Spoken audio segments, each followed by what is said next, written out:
Start చేస్తూ ఉన్నారు మా ప్రభుత్వం. ఉగాది నుండి ప్రతి ఒక్క రేషన్ కార్డు కూడా సన్న బియ్యం ఇవ్వడం జరుగుతుంది. ఈ సన్న బియ్యము మొత్తం రాష్ట్ర వ్యాప్తంగా 1వ తేదీ నుంచి అమలు చేస్తారు.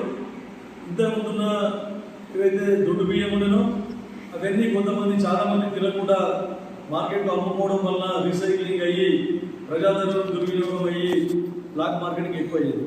కానీ ఇప్పుడు అందరూ కూడా సన్న బియ్యం ఇస్తే అందరూ కూడా వారికి అందరికీ సౌకర్యవంతంగా ఉండి అందరూ కూడా వాటిని ఉపయోగించే వీలుందని చెప్పేసి సన్న బియ్యం ప్రవేశపెట్టడం జరిగిందని చెప్పి చెప్తాము. మా ప్రభుత్వం ముస్లిం సోదరులకు ఇప్పుడు ఈ రంజాన్ మాసంలో అందరూ పవిత్ర రంజాన్ మాసంలో అందరూ ఉపవాస దీక్షలు కొనసాగిస్తూ ఉన్నారు. ఈ ఉపవాస దీక్షలు రంజాన్ ఏదైతే చివరి రోజు మనకు 31వ తేదీ రోజు 31వ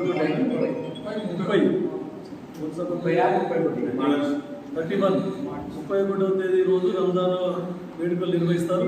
అప్పటి వరకు ఉపవాస దీక్షలు కొనసాగిస్తారు. మా పార్టీ తరఫున, మా కాంగ్రెస్ ప్రభుత్వం తరఫున ముస్లిం సోదరులందరినీ కూడా ఇఫ్తార్ విందు ఏర్పాటు చేయడం జరిగింది నారాయణఖేడ్ నియోజకవర్గంలో. అదే 27వ తేదీ రోజు ఇఫ్తార్ అండ్ డిన్నర్, ఇఫ్తార్ కూడా తర్వాత డిన్నర్ కూడా ఇవ్వడం జరుగుతుంది. కాబట్టి అందరికీ ముస్లిం సోదరులు నారాయణఖేడ్ నియోజకవర్గంలోని ముస్లిం సోదరులందరికీ తెలియజేయడం ఏమనగా 27వ తేదీ రోజు గురువారం రోజు అందరూ కూడా సాయిబాబా ఫంక్షన్ హాల్లో మనకు 5 గంటలకు అందరూ వచ్చేసి అక్కడ మీటింగ్ అంతా కండక్ట్ చేసుకొని తర్వాత 6 గంటలకు ఉపవాస దీక్షలు విరమించి డిన్నర్ చేసుకొని పోగలరని చెప్పేసి మా కాంగ్రెస్ పార్టీ ప్రభుత్వం తరఫున నేను వారందరినీ కోరుతాను. ఎందుకంటే ప్రతిపక్షాలు విమర్శిస్తూ ఉన్నాయి. మిషన్ భగీరథ నీళ్లు మెయింటైన్ చేయలేకపోతూ ఉన్నారు. గత టీఆర్ఎస్ ప్రభుత్వంలో ఇచ్చిన మిషన్ భగీరథ నీళ్లు ఈ కాంగ్రెస్ ప్రభుత్వం మెయింటైన్ చేయకపోతా ఉన్నారని చెప్తా ఉన్నారు.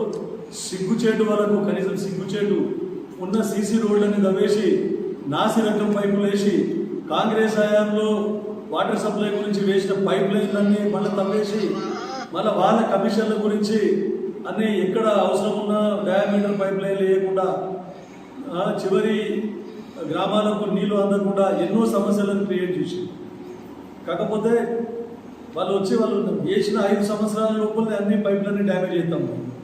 మళ్ళీ ఎక్కడ కూడా సపరేట్ లైన్లు కూడా ఏర్పాటు చేయలేదు, కరెంట్ లైన్. దానివల్ల కూడా విద్యుత్ కొరత వల్ల కూడా చాలా ప్రాబ్లం అవుతాము. గతంలో ఉన్న ఎన్నో గ్రామాలలో గతంలో కాంగ్రెస్ హయాంలో చేపట్టినటువంటి నీటి వనరుల ద్వారానే వాటిని ఉపయోగంలోకి తీసుకొని వచ్చి మళ్ళా అప్పటి వాటర్ ట్యాంకులకు తర్వాత కొత్తగా మిషన్ పెట్టినటువంటి ట్యాంకులకు నీళ్ళు ఎక్కించి ప్రతి గ్రామంలో కూడా నీళ్లు దాపడం జరిగింది. అయితే ఈ ఆల్టర్నేట్ సోర్స్ ఏదైతే ఉందో మిషన్ భగీరథ కాకుండా ఆల్టర్నేట్ సోర్సు గతంలో కాంగ్రెస్ వేసిన బోర్ల ద్వారా వీటికి కనెక్షన్ ఇచ్చి నీళ్లు దాపడం జరిగింది. ఇప్పుడు దురదృష్టవశాత్తు వర్షపాతం తక్కువైనందువలన గత సంవత్సరం మొత్తం భూగర్భ జలాలన్నీ అడగంటిపోయినాయి.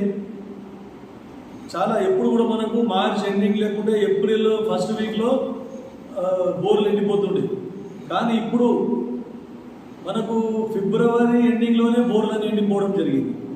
కాబట్టి మనకు దీనివల్ల చాలా ఇబ్బందులు ఎదురవుతూ ఉన్నాయి తాగునీటికి. అయినా కూడా మా ప్రభుత్వం దాని కమిట్మెంట్తో ఉంది. ఇంతకుముందే సి గారితో మాట్లాడిన మొన్న కూడా ఆర్డర్ రివ్యూ పెట్టిన గుడూరులో కొన్ని కారణాల వలన కొన్ని క్రషర్స్ కరెంటు సప్లై ఉండడం వల్ల అక్కడ కరెంటు లో వోల్టేజ్ వచ్చి నీళ్లు వస్తలేవు. మళ్ళీ అక్కడ గూడూరులో ఫిల్టర్ బెడ్స్ అన్నింటినీ కూడా క్లీన్ చేపిస్తే అక్కడ నీటి శాతం పెరగడం జరిగింది, నీటి డెలివరీ పెరిగింది. అక్కడ మోటార్ ఒకటి 50 HP మోటార్ సఫిషియెంట్గా పంప్ చేయకపోతే కొత్తగా ప్రతిపాదనలు పెట్టే ఒక 15-20 రోజుల కింద 75 HP మోటార్లు 2, తర్వాత 25 HP మోటార్ ఒకటి ప్రతిపాదనలు పెట్టాం. ఇప్పుడు సి గారు మాట్లాడారు, అవి కూడా శాంక్షన్ అవుతా ఉన్నాయి అని చెప్పేసి మళ్ళీ చెడిపోతాయేమో మరి వారంటీ ఉందా అని అడిగితే లేదు సార్, వాళ్ళకు 10 సంవత్సరాల వరకు కూడా ఆ మోటార్లకు వారంటీ ఉంది అని చెప్పడం జరిగింది. తర్వాత మిగిలిన ఏ మిషన్ భగీరథ ఈలు కానీ ఆర్డబ్ల్యూఎస్ ఏఈలు ఇంట్రాలు పనిచేస్తున్న అందరూ కూడా ఎప్పటికప్పుడు పర్యవేక్షించి నీటి కొరత లేకుండా చూస్తూ ఉన్నాం. ఇది భగవంతుడు చేసిన దానికి మనం ఏం చేయలేము, ఎందుకంటే భూగర్భ జలాలు అడగండిపోయింది. ఇది ఒకటే కాకుండా రాష్ట్ర వ్యాప్తంగా పంటలు ఎండిపోతున్నాయి. మన దురదృష్టం బోర్లు ఎండిపోయిన రైతులందరూ ఏమైతే ఉన్నదో పోయిన పోయిన సంవత్సరాన్ని దృష్టిలో పెట్టుకొని మనకి ఎట్లాగో మార్చి ఎండింగ్ వరకు నీళ్లు ఉంటాయి బోర్లలో, మార్చ్ ఎండింగ్లో అప్పటి వరకు పంట చేతికి వస్తుంది అని చెప్పారు. అప్పుడు గతంలో అధికారులు నల్లవాగులో నీళ్లు ఇస్తే షెడ్డర్లు లేపితే ఎక్కడెక్కడ నీళ్లు పోతున్నానో వాగులకు చెరువులకు ఎక్కడ పడితే అక్కడ విచ్చలవిడిగా లీకేజ్ ఉంది.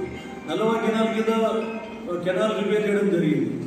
దాంతో పాటు లష్కర్లను పెట్టి తర్వాత వాళ్ళ సిబ్బంది ఏఈలు అందరూ ఎప్పటికప్పుడు డిప్టీలు అందరూ ఇరిగేషన్ డిపార్ట్మెంట్ ఎప్పటికప్పుడు పర్యవేక్షించుకుంటూ కొంతమంది రైతులు అక్రమంగా మోటార్లు పెట్టి నీళ్లు వాడుకుంటే కెనాల నుండి వాటిని కూడా ఆయన సాధ్యమైనంత మటుకు అరికట్టి పెద్ద భూస్వాములు చెరువులు నింపుకోకుండా అడ్డుకొని చివరి ఆయకట్టు వరకు కూడా నీరు ఇచ్చే విధంగా కృషి చేసి 3000 ఎకరాలకు ఆయకట్టు నిర్ధారిస్తే 5000 పైచులకు ఎకరాలకు కూడా పంటలు ఎండిపోకుండా నీరు ఈరోజు ఇవ్వడం జరిగింది, పంటలు కాపాడడం జరిగింది. ఇది మా కాంగ్రెస్ పార్టీ, కాంగ్రెస్ ప్రభుత్వం ఘనత, మా ఇరిగేషన్ అధికారుల ఘనత అని చెప్పి చెప్తా ఉన్నాం.